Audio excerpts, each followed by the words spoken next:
Market ने अपना एक संकेत दे दिया ब्याज दरें बढ़ने का। बिल्कुल, ब्याज दरें बढ़े ना बढ़े, बॉन्ड मार्केट को इन्फ्लेशन की चिंता है जी, वो आपको बॉन्ड यील्ड में दिख रही है। लंबे समय बाद मुझे याद है कि जब पहली बार वो ब्याज दरें बढ़ने का खतरा था तब हम 1.70 के आसपास पहुंचे थे, राइट। वहां से 1.70 से वापस 1.25 1.30 तक आए थे। 1.30 से चुपचाप धीमे धीमे धीमे 1.60 1.62 पर आ गया।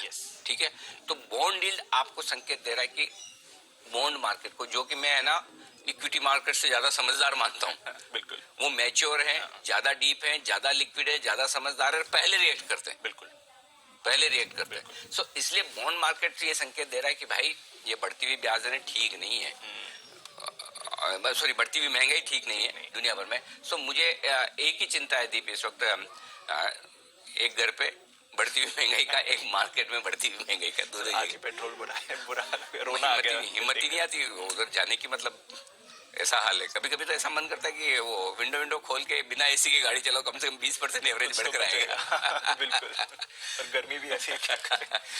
तो गर्मी से पोल्यूशन ट्रैफिक में तो नजर रखनी पड़ेगी महंगाई पर थोड़ा। हालांकि आपने कहा कि इतना भी सब प्रॉब्लम नहीं है, एसजीएक्स हल्का सा रिकवर हो रहा है, 0.5% नीचे, बट महंगाई इस पर रखनी है नजर, कमोडिटी इन्फ्लेशन इस पर रखनी है नजर। हमारे बाजारों के लिए क्या अहम रहेगा सर, क्योंकि कल तो आपने देखा ब्रॉड बेस्ड पार्टिसिपेशन आते हुए दिखा, बैंक्स ने लीडरशिप हमें दिखाई है, मिड कैप स्मॉल कैप में अच्छा एक्शन था, नए रिकॉर्ड्स बने, तो वैसे तो मूड मॉल ठीक लग रहा है। आप क्या सुनना चाहते हैं, अच्छा या खराब? मेरे पास दोनों ही है।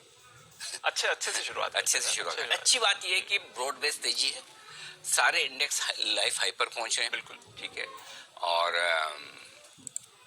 एक आईटी को छोड़ दें कल, और वो भी अपने रीजन से गिरा है, बाकी सब जगह खरीदारी, और आईटी में भी जहां खुला वहां से और नहीं गिरा। ओके, वहां पर स्टेबल हुआ, यहाँ वहां पर भी सेलेक्टिवली कई स्टॉक्स में रिकवरी हुई। आप आईटी इंडेक्स देख लीजिए, ये आपके सामने सुबह जहां खुला वहां से रिकवरी हुआ है।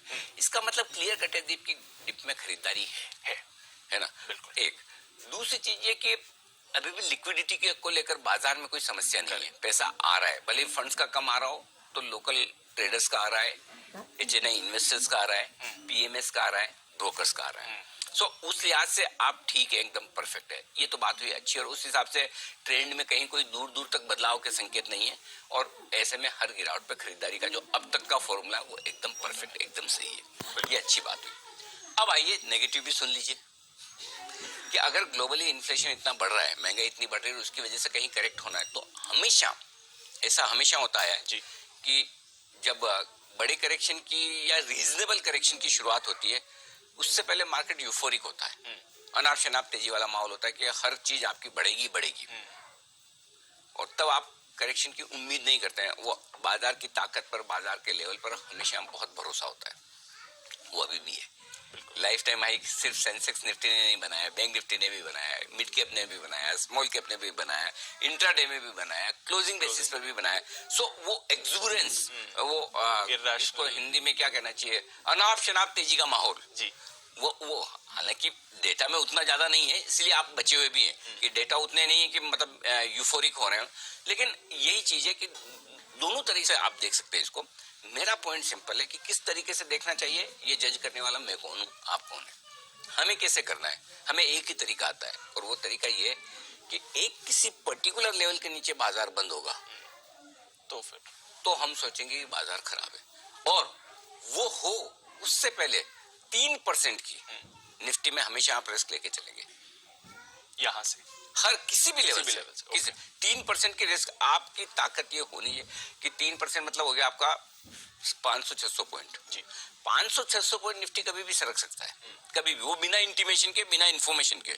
अभी तो फिर भी इंटीमेशन आ रहा है आपको, लेकिन जरूरी कि इंटीमेशन आ रहा तो सरके, लेकिन 500-600 पॉइंट की आपकी वो तैयारी हमेशा रहनी चाहिए, और उस तैयारी का एक ही सिस्टम है, out of the money puts लेकर रखें अपनी लॉन्ग पोजीशन के सामने। और भाई अगर समझो फॉर एग्जांपल आप 18,000 पे बंद हुए, 17,500 का पुट ले लिया, कितनी प्रीमियम लग रही है, हार्डली कुछ। भगवान ने करे नीचे आ गया तो आपके पास थोड़ा प्रोटेक्शन है जी, बस वो तैयारी आप होनी चाहिए। बस चाहे वो आपकी इंडेक्स में लॉन्ग हो, चाहे स्टॉक्स में लॉन्ग हो, जहां भी खरीदारी उसके सामने आप रखे, और ओवरनाइट पोजीशन थोड़ी कम कर ले इन लेवल पे, बस। क्योंकि ये ग्लोबल इन्फ्लेशन है ना, परेशान कर सकता है, करेगा, या तो बिना परेशान के प्राइसेस नीचे आना शुरू हो जाए, ऐसा लगता नहीं है, क्योंकि जिस तेजी से बढ़ी है ना,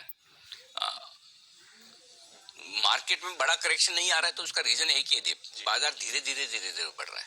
अगर यही रोज छलांग मार के 500 पॉइंट ऊपर बंद हो तो वापस करेक्शन भी उतना फास्ट आएगा, उतना शार्प आएगा, उतना तेजी से आएगा। सो दोनों चीज बराबर है, इसलिए मेरे ख्याल से आपको थोड़ी सी तैयारी उस चीज की रखनी, बाकी कोई चिंता नहीं। ठीक है सर, तो नजर रखेंगे और रोज अनिल जी आपको लेवल्स तो बताते हैं, तो वो भी आपको सेफ्टी सिक्योरिटी रहेगी। पर आज थोड़े संकेत फिर बदल गए हैं, आज इवन बैलेंस हो गया सर सारे संकेतों के बीच में अगर देखें तो। हाँ, ये बात सही है, 2 नेगेटिव 2 न्यूट्रल 2 पॉजिटिव। नेगेटिव क्या है? ग्लोबल संकेत थोड़े नेगेटिव है, एफआईएस के नेगेटिव है। न्यूट्रल क्या है? घरेलू फंड्स के संकेत न्यूट्रल है, वायदा कारोबार के न्यूट्रल है। ट्रेंड और सेंटिमेंट में कहीं कोई अभी तक बदलाव नहीं। 17,800 17,850 आज के लिए तुरंत सपोर्ट के तौर पर काम करेगा।